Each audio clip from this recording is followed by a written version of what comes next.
Okay, welcome to the virtual classroom of Jafri Academy of Modern Education. I'm your teacher of English Literature Murtaza Fazli. तो जैसे कि previous lecture में हम भोली के बारे में बात कर रहे थे कि किस तरह से कहानी शुरू होती है, किस तरह से उसके एक ऐसी लड़की है जिसे बचपन में कुछ हादसा हुआ है, फिर स्मॉल पॉक्स हो जाता है और उसके घर में जो उसका जो रवैया है उनके पेरेंट्स का किस तरह से उसके कॉन्फिडेंस पे धीरे धीरे असर कर रहा है और एक ऐसा डिसीजन आया जाता है कि उसको स्कूल लेने की बारी हो जाती है। तो स्कूल का सेटिंग है, स्कूल पहुंच जाते हैं उसके पेरेंट्स और भोली, और वहां पे वो मना कर रही है स्कूल जाने से क्योंकि वो घबराई हुई है कि कहीं ना कहीं जो लक्ष्मी जो उनकी गाय थी उनके साथ जो सलूक उनके घर वालों ने किया था कहीं ना कहीं उसके साथ भी ये ना हो। तो यहाँ पे ये जताने की यहाँ पे ये दिखने को मिलता है कि इन सारी चीजों के बाद में बगैर भोली के अंदर एक ट्रस्ट डेफिसिट भी था अपने फैमिली को लेके।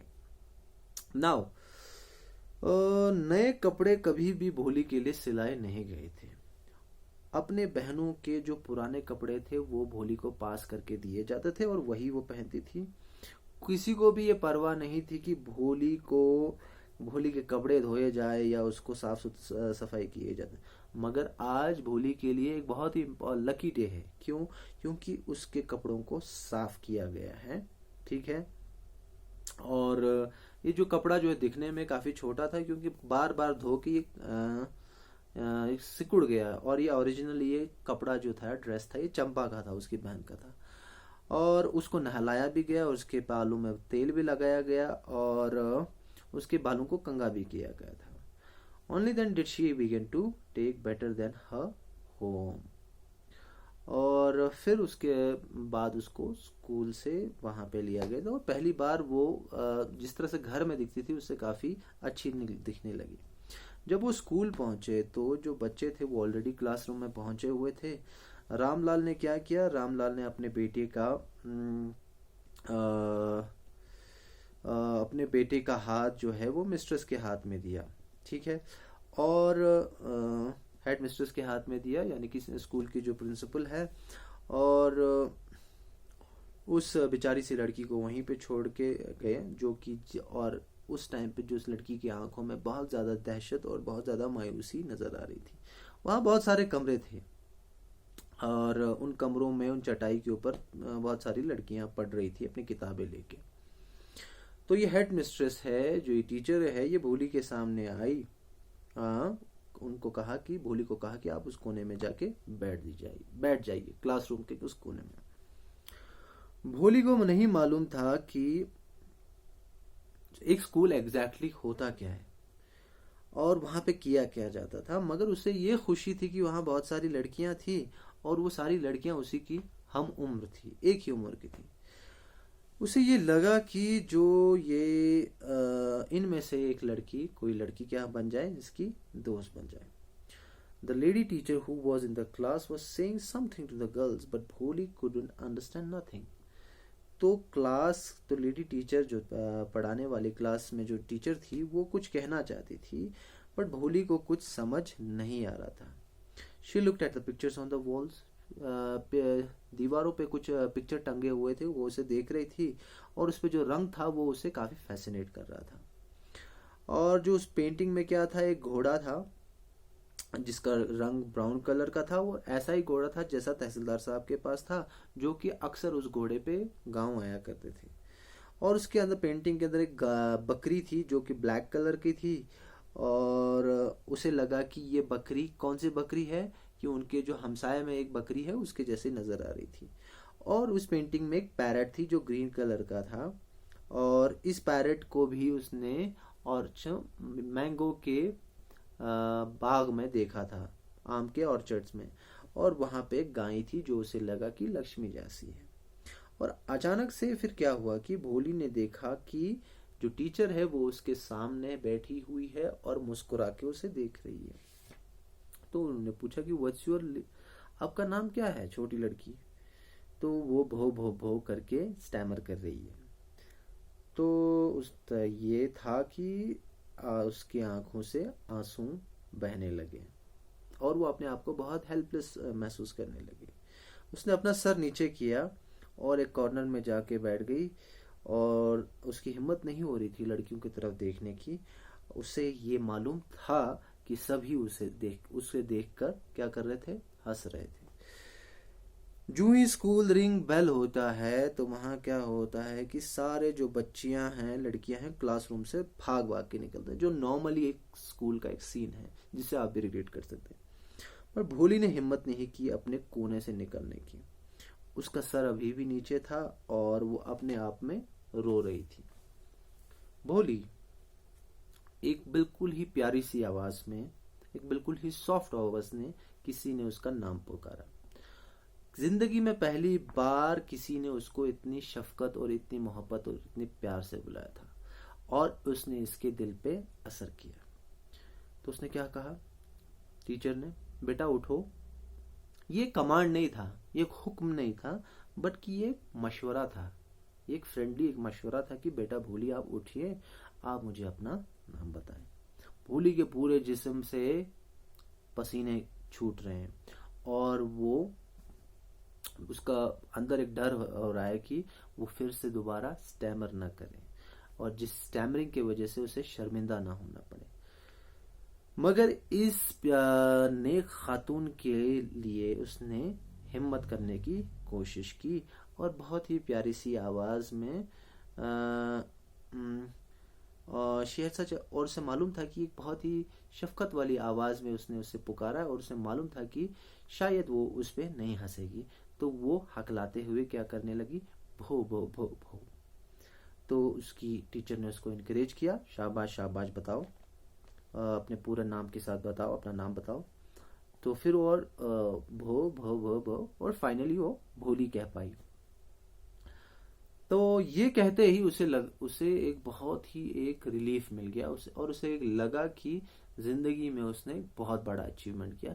मे भी उसने अपनी पहली बार अपना नाम इतना किसी के सामने कहा हो इस कॉन्फिडेंस के साथ। तो टीचर ने उसे शाबाशी दी और बड़ी ही मोहब्बत और शफकत के साथ उसके सर पे हाथ रख के कहा कि अपने दिल और दिमाग से डर को बाहर निकालो, फिर देखो तुम किस तरह से बाकी बच्चों की तरह फर फर बोलने लगोगी। तो भोली ने टीचर की तरफ देख के कहा कि क्या वाकई में ऐसा होगा? तो उन्होंने कहा कि हाँ बिल्कुल होगा, तुम सिर्फ एक काम करो, तुम सिर्फ हर रोज स्कूल आया करो।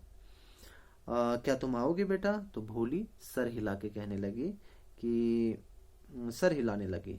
तो भोली की टीचर कहने लगी कि नहीं ऐसा नहीं चलेगा, जोर से आवाज दे के बताओ। तो उसने कहा कि यस, हाँ हाँ हाँ टीचर। और भोली खुद अपने आप में परेशान हो गई कि वो कैसे ये चीजें बोल पाई, तो हैरान हो गई अपने आप से। तो फिर उसकी टीचर ने कहा कि देखा, मैंने कहा था ना कि तुम बोल पाओगी, अपने डर अपने दिमाग से निकालो। अब ये किताब अपने हाथ में देखो, इस किताब के अंदर देखो कितने प्यारे प्यारे नक्शे बने हुए हैं। एक कुत्ता है, एक बिल्ली है, एक बकरा है, एक घोड़ा है, एक पैरट है, एक टाइगर है, एक गाय है, ठीक है। तो and with every picture was a word in big black letters. और हर एक पिक्चर के साथ क्या था, वहां पे ब्लैक लेटर्स में एक लफ्ज लिखा गया था, वर्ड लिखा गया था। और उसने कहा, फिर टीचर्स ने कहा कि आप 1 महीने में ये किताब पढ़ पाओगे और जो ही ये किताब आप खत्म करोगे फिर मैं आपको एक बड़ी किताब दूंगी और उसके बाद और एक बड़ी किताब दूंगी और उसके बाद तुम इस गांव में सबसे ज्यादा पढ़ी लिखी लड़की बन जाओगे। फिर उसके बाद कोई तुम पर हंसने की कोशिश नहीं करेगा, लोग तुम्हें सुनेंगे और तुम्हारी रिस्पेक्ट करेंगे और तुम बिना किसी हिचकिचाहट के बिना हकलाहट के बात कर पाओगे। तुम मेरी बात समझ रही हो बेटा? तो अब तुम घर जाओ और कल सुबह आना। भोली चली जाती है। ये सारी बातें जैसे ही चल रही है, जैसा ही सीन ये सारा चल रहा है, तो भोली के दिमाग में क्या हो रहा है, भोली के दिमाग में क्या हो रहा है कि मंदिर की जैसी घंटियां बजे। मंदिर की सारी घंटियां बजने का मतलब ये नहीं है कि this is a very strange thing, this is a very this is feeling of Joy. ये एक तशबिया देने की कोशिश किएगी, क्योंकि नॉर्मली हमारे इंडियन कल्चर में क्या होता है कि मंदिर की घंटियां is a symbol of peace, prosperity, happiness and all that. हाँ ठीक है। तो उसकी दिमाग में मंदिर की घंटियां जैसे बज रही है और उसको ऐसा लग रहा है कि जो स्कूल के इर्द गिर्द जो पेड़ हैं वो बिल्कुल झूम रहे हैं और blossom into a big red flowers. उसको लगा कि जो ये पेड़ हैं वो क्या बन गए हैं, वो फूल के मानंद खिलने लगे हैं, बिग रेड फ्लावर्स। उसका दिल बिल्कुल जोर जोर से धड़क रहा था और उसे जिंदगी की एक नई उम्मीद नजर आ रही थी। तो इसी तरह से क्या हुआ, इसी तरह से वक्त गुजरता गया। ये गांव एक कस्बा बन गया और जो ये प्राइमरी स्कूल था वो एक हाई स्कूल बन गया और वहां पे एक सिनेमा हॉल भी आ गया, एक टिन शेड आ गया और वहां पे एक कॉटन की एक फैक्ट्री या मिल आ गई। तो मेल ट्रेन वहां पे शुरू हो गई, मेल ट्रेन हो गया जिसमें खत वगैरह आते हैं। और तो इस तरह से इस गांव की तरक्की हुई और वक्त बदलता गया। तो देखो यहाँ पे भी एक टेक्निक राइटर ने इंट्रोड्यूस की है। कहानी को ज्यादा लंबा ना करने के लिए क्या कर दिया है, टाइम लैप्स का एक टेक्निक यूज किया है कि छोटे छोटे में संक्षेप में एक वक्त को गुजरते हुए दिखाया गया है। तो यहाँ पे एक और दो लाइन पढ़ेंगे हम। एक रात को क्या होता है कि रामलाल अपनी बीवी से कहता है कि क्या मैं बिशंबर का जो प्रपोजल है वो एक्सेप्ट कर लूं, रिश्ता एक्सेप्ट कर लूं। तो उसकी बीवी कहती है बिल्कुल तुम्हें करना चाहिए ऐसा। भोली बहुत ही खुशकिस्मत होगी कि उसे इतना अमीर एक दूल्हा मिल रहा है और इतना बड़ा घर मिल रहा है जहाँ पे एक बड़ा घर है, एक दुकान है और अपना घर है और मैंने सुना है कि उसके बैंक में हजारों रुपए हैं। और अच्छी बात तो ये है कि वो दहेज भी नहीं मांग रहा है। ये बात तो सही है but he is not so young, you know, almost the same age as I am and he also limps. वो बात तो सही है मगर वो इतना जवान नहीं है, उसकी और मेरी उम्र एक ही समान है और वो लड़खड़ाता भी है और उसके बच्चे भी हैं अपनी पहली बीवी से जो कि काफी बड़े हो चुके हैं। तो उससे क्या होता है, उसकी बीवी कहती है 40 या 50 साल का होगा और ये कोई बड़ी एज नहीं है मर्दों के लिए। हम बहुत खुशकिस्मत है कि वो दूसरे गांव से है और उसको हमारी बेटी के जो ये पोक मार्क्स हैं उसके बारे में कुछ खास मालूम नहीं है। अगर हम ये रिश्ता कबूल नहीं करेंगे तो हमारी बेटी पूरी जिंदगी क्या रहेगी, गैर शादीशुदा रहेगी, अनमैरिड रहेगी। हाँ तुम्हारी बात भी सही है मगर मैं भोली से क्या कहूँ। तो उसकी बीवी वो कहने लगी कि वो बेअकल क्या कहेगी, उससे क्या पूछना, वो तो एक गाय की तरह डम्ब है, उसे क्या अकल है। तो रामलाल कहने लगा शायद तुम भी सही हो। तो in the corner of the courtyard, उस दलान के कोने में भोली अपने कॉट पे, अपने खटिया पे बैठी हुई है और अपने पेरेंट्स की सारे बातों को सुन रही है। तो यहीं पे हम ये चैप्टर पॉज करते हैं। नेक्स्ट लेक्चर में हम इस चैप्टर को कंक्लूड करने की कोशिश करेंगे। Till then take care.